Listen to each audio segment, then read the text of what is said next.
Muslim Corona Diary Day 11, I think. Um,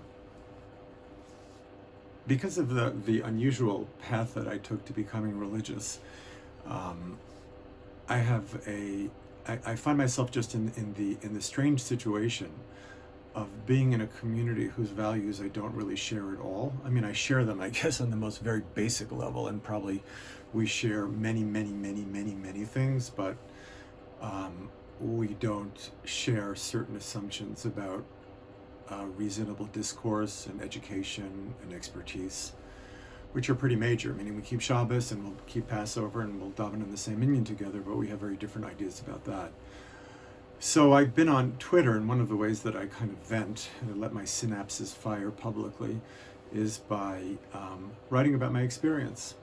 And I was taken to task by somebody who said, since when, and I was writing about my experience in the community, since when do you lump whole communities into a slur? Slander religious groups en masse? Come on, this isn't why we've been connected all these years. I respect you, I know you respect others. This problem is way more about personalities than religion. Wow. Okay, okay.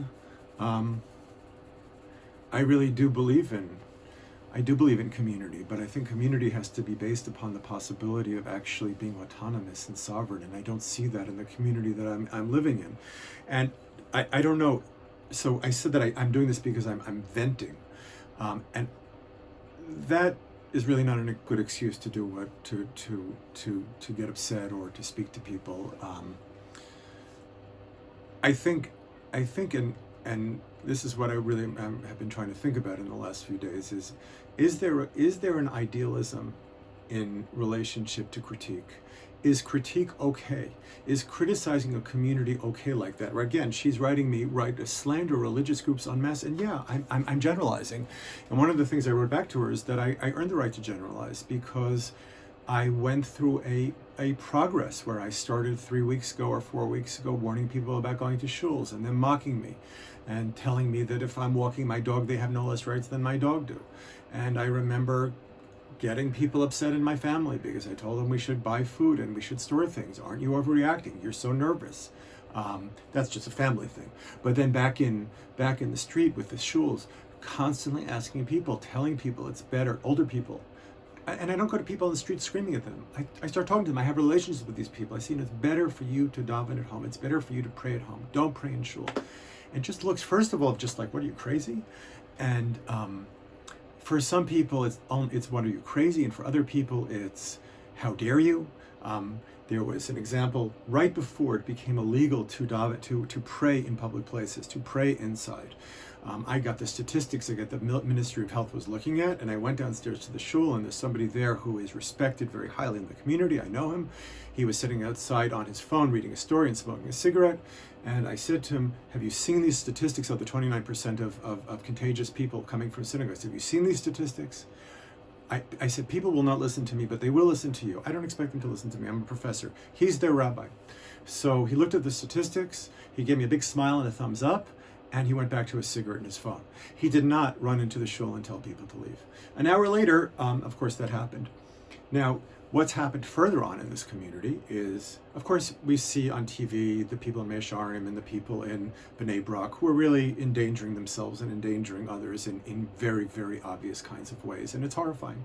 There are outliers here in my community who do that, but the community in general is sane. And I think one of the things we saw this past weekend and on Shabbat was that after there was the religious ruling that you can't go to shul, and that was the state ruling that you can't go to synagogue. It was later echoed by the religious establishment that you can't go to shul. People finally felt that they could stay home and daven at home and pray at home without the stigma of other people thinking that they're not following religious authority. Now that's, on the one hand, really horrifying. On the other, it's in some ways reassuring. Horrifying that people are not using they have given up their agency. And you know what? Religious people are not the only people giving up their agency. People across the world are in total denial, going to beaches, going to public places, saying just keeping sanitary is enough, shaking people's hands on podiums, right? That's what President Trump is doing with his health task force. Um, all of these things, all of these people are undermining the world effort to overcome this disease, and they're doing it in the face of reason. Everybody is in denial. I think religious Jews, we're the example of the possibility of virtue, and then when we see such disgusting and horrible behavior, we take special note. So that's horrifying, that people have given up their agency, and we really have given that there's really there's no sense of community without agency. That's what autocrats, that's what dictators count on. They count on people not having agency, on giving up their agency. What's the optimistic part? Like in other neighborhoods in Jerusalem, and maybe even more here, on this Saturday, when people could not go to shul, they made minyanim, as anybody who lives in Israel knows, outside, on very, very large porches, near parks.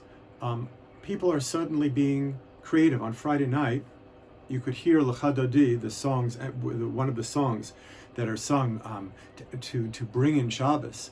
You could hear it kind of harmonizing throughout the neighborhood as people were singing together in different minyanim, all of them outside. So maybe that's the hope that's implicit in critique, that you can reach people who are starting to show their genuine goodness and genuine creativity. Except for the fanatics, this community is full of very good people, good, kind, even creative people. But there's so much under this cloak of rabbinic authority that they can't peek out even to see their own autonomy or possibility of it. Again, it's not just the religious community. We show the possibility of real virtue, of real piety, and when that's compromised, it looks horrible. That's one part of the story of anti-Semitism for 2,000 years. I don't know how big a part it is. I'm not saying it's the major part for sure. But once we actually start talking, model rationality, and part of modeling rationality is also modeling listening, right? And the rationality is built upon the art or the possibility of conversation. So we can look at the Charedim and we can critique them, and I do critique them. But also part of that critique is directed to everybody, that we should see in ways in which we're also in thrall to our own emotions, our own resistance, our own denial, and don't see what's in front of us. Be safe and stay healthy.